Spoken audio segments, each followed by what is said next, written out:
klarte seg.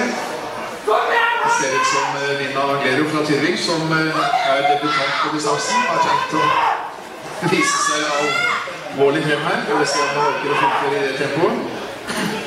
Det er Ingrid Nordholt fra Fredrikstad og Hanne André fra Våg som er de antatt beste løperne her. Vi vil se om det er med i praksis også.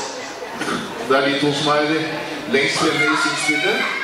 Nina Gero er på tredjeplass her. Skal vi se om hun orker helt inn i sitt første 400 meter løp.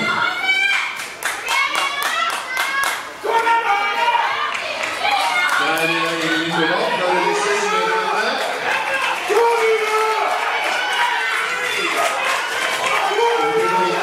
Det er ganske gjett her mellom Hanne André og Nina Gero.